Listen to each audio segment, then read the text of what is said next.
गिबिथाराव 81st CWC BPFनि दिनै बिजनियाव बिथांमोना खुंगासिनो दं एज ए BPF पार्टी हिसाबै दा जोंबो बेयाव BPF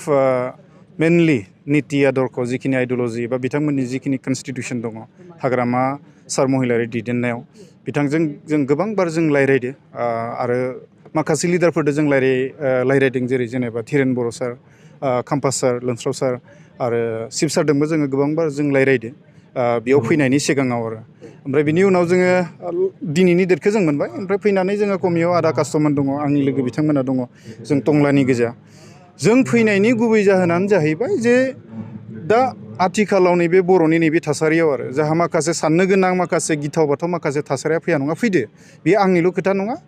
गासैबो जाथि धोरोम बड'लेण्डआव थानाय जेसेबां थागिबि दङ आरो दा बेबो आंनि थाखाय मोनसे इस्यु आरो BPFआव फैनाया आंनि इस्युआ बेनो जे आंनो मोनसे आं हिसाबै गाबोनो फंसे फंनै जाथिनि बा जोंनि हालामनि माखासे बार्निं इस्युफोरखौ आङो बुंनो बा माखासे बार्निं इस्युफोरनि सायाव आङो सिनियर मस्ट लिडारफोरनिफ्राय आं सोलोंनो हायो नामा आरो बेयाव आं बाहागो लाहैनो हायो नामा बैफोर माखासे सिन्ताखौ लानानैनो जोङो दिनै BPFआव जोङो फैदो आरो दा हमनानै लादो दा बार्निं इस्यु होननानै बुङोब्ला फार्स्टआव डिलिमिटेसननि खोथाया फैबाय डिलिमिटेसना अन्याय भाबे बर'खौल' नङा बड'लेण्ड हालामनि जेसेबां थागिबि दङ बड'लेण्डआ 6 शिड्युल बेखौ बेस खालायदो ट्राइबेल बेल एन्ड द ब्लक 2003आव एकर्ड खालायनाय दा 2003आव एकर्ड खालायनाय 6 शिड्युलखौ डिलिमिटेसननि 2007नि ड्राफ्ट डिलिमिटेसननि 2020नि जुनाव ड्राफ्ट फैनाय आरो दाखालि आगस्टआव फाइनाल ड्राफ्टआ ओंखारनाय टटेलि बियो 6 शिड्युलखौ भायलेसन खालायनाय बेल एन्ड ब्लकखौ गैया खालायनाय आरो बड'लेण्ड हालामनि मोनफ्रोमबो जातिफोरनि गाख्रबनाय मोनफ्रोमबो जातिफोरनि गिनाय बेखौ जेसेबां माने क्लेम एन्ड अबजेक्सन होनाय जादोंमोन चिफ इलेक्शन कमिशना खिन्थु बेखौ मानियाखै दा बिदिब्ला दिनै भारत हादराव संबिजिरा आसलते सेलेक्टिभ माबा मोनसे जायगानि थाखाय बा सेलेक्टिभ माबा मोनसे जातिनि थाखाय नामा it's a 6 schedule area how you are going to violate it दाथ' जोंनियाव संबिजिर नांलाया जायखिजाया मोनसे एरियाखौ मोनसे जातिखौ थांखिनानै जेबो कन्स्टिटिउसनेल एप्रुभेल नाङा एमेन्डमेन्ट नाङा पार्लियामेन्ट एप्रुभेल नाङा एसेम्ब्लिनि एप्रुभेल बेयाव गोनांथियानो गैया दा बिदिब्ला जोंनि बे हादराव मा सोलिगासिनो जों जाहैबाय फिसा फिसा जाति दावहा नाङै फैनानैसो मिया दाखालिसो जोङो 6 शिड्युलाव जों हाबनाय 2003आवसो बेसेबां बोसोर जादों 17 बोसोर बिदिबा जों गिखांनाय मोनदों दा बिनि उनाव जोंहा फैलायबाय दा नै गिथाव बाथाव इभिक्सननि दावराव जानानै फैदों बिनि उनाव दा नै जिखिनि डिपार्टमेन्ट लांफिननाय जेरावबोथ' कन्स्टिटिउसनेल जेबो माबा गैया अर्डार गैया नाथाय गोसो बायदि माखासे बुस्थुआ जागासिनो दा लेटेस्टलि तामुलपुर ओमफ्राय गरेस्वरनि पुलिस थानानि जुरिसडिक्सनखौ कामरुप मेट्र'जों सरजाबफानानै होनाय बेनि सिगाङाव 2020नि जुन दानाव जुन्थुबा 16ता डिपार्टमेन्टखौ मनिटरिं एन्ड सुपारभाइजिं खालायनायनि दायित्व होनायफ्रा होआखै होनबा जानाय नङा माखासे सोदोबफोराथ' गोरोन्थि जादोंना एनुवेल एक्सन प्लानिं बानायनायखौ जुदि जिल्ला बेंगिरिया जुदि खालायनो हायोब्ला जोंनि आखायाव सेल्फ रुल सभेरेन एडमिनिस्ट्रेशननि पावारा बहा थाहैखो दा बैफोराव जोङो एखमबा सासे बर' फिसा हिसाबै जोंबो एसे फरायनाय नालाय जोंबो एसे फरायो जाथि माहारिनि थामोनथा रैखाथियाव जोंबो एसे जोङो बाहागो लाफादो आरोना दा रिसार्च खालायोबोला जोङो माखासे समाव जों बाथ्राफोरखौ जोङो बुङोबोला जों माखासे समाव गावखौ जों रिप्रेजेन्ट खालायनो थाखाय जोंनियाव मोनसे बिथा गैया जेब्लानो नोङो बर' हालामनि आरो नैबे जोंनि बड'लेण्ड हालामाव जायखिजाया जेंना जेंगोनानि सायाव बुङोबोला दाय फानज्रानानै होयो जे बियो उमुकनि बियो थुमुकनि आरो साफ्रोमबो बर' हारिखौ मोजां मोनग्राया दिनै जोङो रुलिं गभर्नमेन्टखौ जों सोंखारिगोन जाय बिथांमोना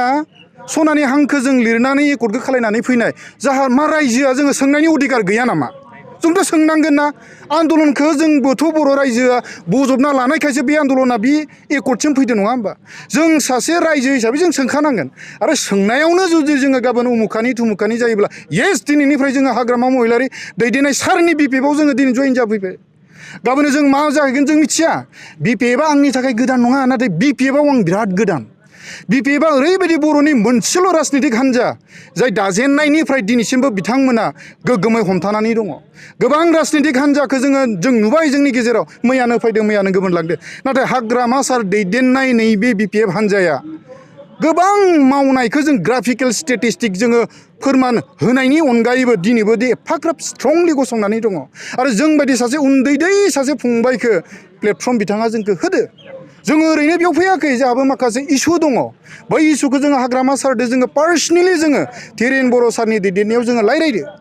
धीरेन बर' सारा जोंखौ गावनि फंबाय होननानै हाग्रामा सारनिसिम जोंखौ लांदों डिपुटि चिफ सार खाम्फा सारनि न'सिम जोंखौ लांदों जोङो सावरायखांनायनि उनावसो जोङो नैबे थिरांथाखौ जों लानानै फैदो दा आंहा आंनि पार्सनेलि आंहा बेयाव माबा मोनसे मोननाय लुबैनाय गैया गाबोन आं बेखौल' आसा खालायगोन फैबाय थानाय सम बोथोराव बर' हारिनि जेंना जेंगोना लोगोसे बड'लेण्ड हालामनि जेंनायाव फंनैसो बाहागो लाफानानै सोलोंनो हायो नामा मानो होनबा बिथांमोना सिनियर मस्ट एक्सपिरियेन्स पलिटिशियान बिथांमोना मोनसे समाव बिथांमोना आन्दलनखौ दैदेनबोनानै 6 सिडुल खालायनाय मोनसे गोदो रेकर्ड खालायनाय आरो बे रेकर्ड खालायखांनायनि उनाव बिथांमोना 70 बोसोर खुंदो आरो दिनैसिमबो बिराद स्ट्रं बिथांमोननिफ्राय यां जेनेरेसन जों बायदि गथ'फोरा एसे सोलोंनो गोनांथि दङ होननानै आं सानो आरो आं बेखौ आं खावलायगोन जोङो जेसेबां लाइमोन दङना जोङो सिनियर लिडारफोरखौ जोङो दे पार्टि आइडिय'लजिया आलदा आलदा जानो हागौ दे फंबाय नाथाय जों बायदि गथ'आ आं गावखौ बुङोबोला आंहा बेकग्राउन्ड गैया नाथाय जातिखौ आं मोजां मोनो नाथाय आङो गाबोनो सोरबा सासे सिनियर मानसि बर' हारिनि आन्दलना खिन्थु थै आरो मोदोम बावसोमना फैनाय आरो बिथांमोनानो थखन थुजेननानै मोनथाम रेकर्ड खालायदो जों बिथांमोनखौ जों सनमान होनांगोन दा जों बायदि नुदोंना ससियेल मिडियायाव मिया दाखालि जइन जाफैनाय सेंग्राफोरा सोरखौबा रायनो हायोब्लानो बिराद माने भाइरेल जायो ससियेल मिडियायाव बे मोजां लक्षन नङा खिन्थु सिनियर लिडार सासेखौ आं बायदि गथ'आ गाबोनो बुंनो हानायनि जेबो बिथा गैया आरो आं बुंनो हाथावा आनखि जों बिथांमोननिफ्राय जोङो सोलोंनांगोन आरो दा बेखायनो नैबे मोनसे खाबुखौ आङो सोलोंनायनि खाबु आं लादो आरो आं बिराद गोसोनिफ्राय आङो थेंनो हायोब्लानो बिराद माने भाइरेल जायो ससियेल मिडियायाव बे मोजां लक्षन नङा खिन्थु सिनियर लिडार सासेखौ आं बायदि गथ'आ गाबोनो बुंनो हानायनि जेबो बिथा गैया आरो आं बुंनो हाथावा आनखि जों बिथांमोननिफ्राय जोङो सोलोंनांगोन आरो दा बेखायनो नैबे मोनसे खाबुखौ आङो सोलोंनायनि खाबु आं लादो आरो आं बिराद गोसोनिफ्राय आङो थेंक इउ होगोन जोंनि गिबिथाराव जोंनि धीरेन बर' सार वान अफ दा सिगनिटरि बिथाङा फंबाय बायदि जोंखौ दैदेनदो बिनि उनाव मानगोनां हाग्रामा सार बिथांखौ आङो थेंक इउ होगोन खाम्फा सार आरो जोंनि खालिंदुवार ब्लकनि जोंहा मानगोनां आफादगिरि प्रेमदर बर' सार बिथांखौबो आङो थेंक इउ होगोन लोगोसे जोंहा लोमस्राव सार बिथाङा एक्स EM बिथाङा जोंनि खैराबारिनि बिथांमोना जोंखौ हयथ' फंबाय हिसाबै मोजां मोनदो बिथांमोना जोंखौ दिनैसिम नैबे पर्यायाव लाबोबाय आरो आं जेबो बुंला फैबाय थानाय समफोराव सम आरो खाबुखौ जों जुदि मोनोब्ला जोङो रायज्लायगोन गोबां जायगायाव जोङो थांनाय जोंहा मोनसे प्रजेक्सन दङ दाथ' आदा कास्टमबो फैबाय जों जयैनो फैदो आदा कास्टम बा आंजों आलदा नङा जों जयै फैबाय थानाय समाव जोङो जयै जों मिटिं गागोन जयै जेंना जेंगोनायाव जों खिन्थु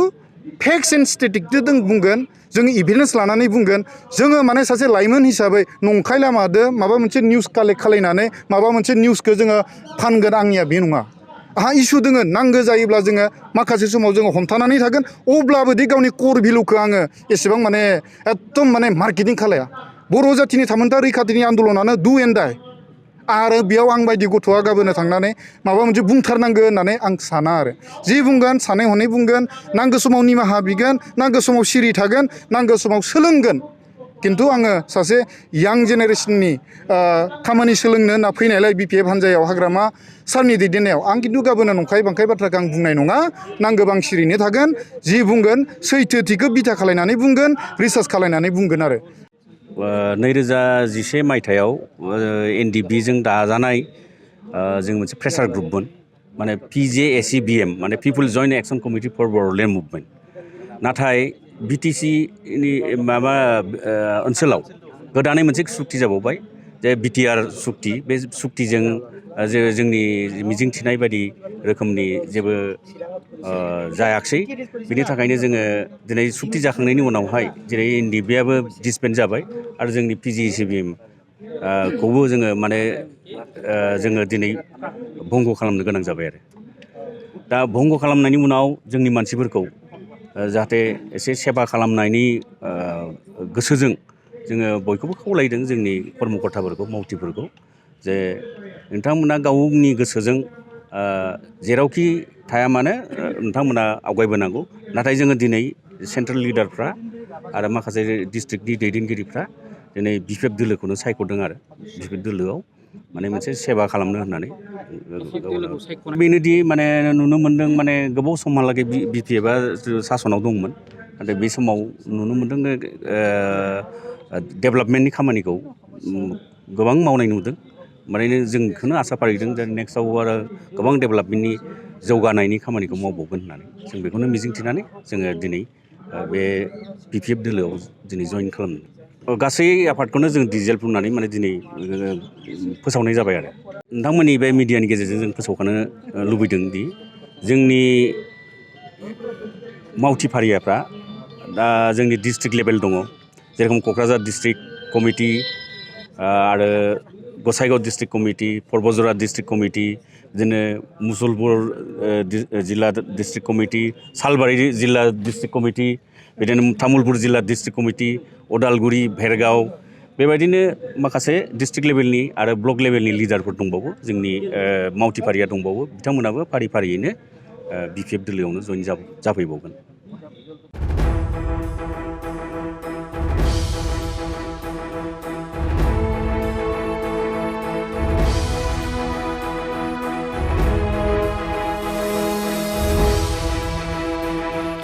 White doves fly high, spread the word of peace from above the sky.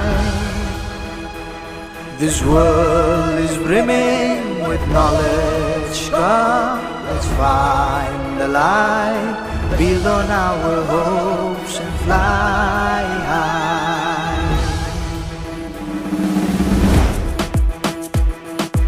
Welcome to the Boroland, the land of mighty Gatotkash, son of Bhim and Hirimba, where the earth dances to the tune of Bagurumba, where the valley rings with the sound of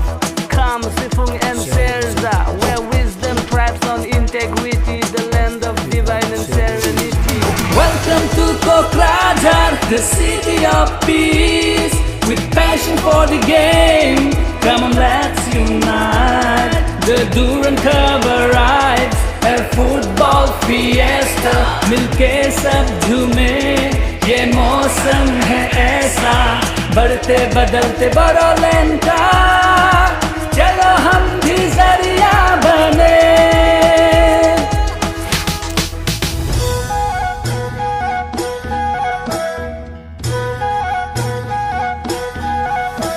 जोङो देरहागोन सुबुं जारिमिनाव जोंबो लिरलांगोन गेलेनाय सोलोंनाय जेरावबो जोंबो जौगागोन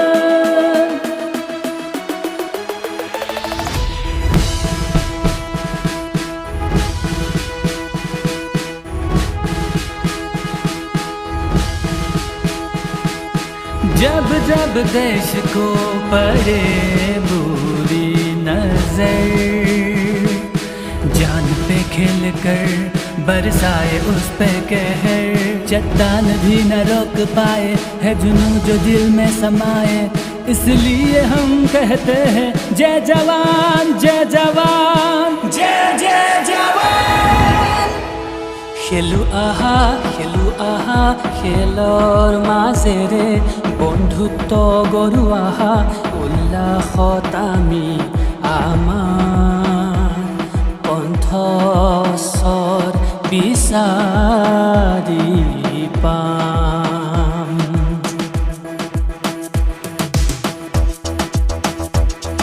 With every goal a shared delight in this carnival hearts take flight Coco, boxing, ISPL, Santos Trophy, Hero I-League Cup Friendships are forged at battles so won Boroland spirit shines like the sun Welcome to Kokrajhar, the city of peace With passion for the game Come on, let's unite The Duran cover rides A football fiesta मिलके सब झूमे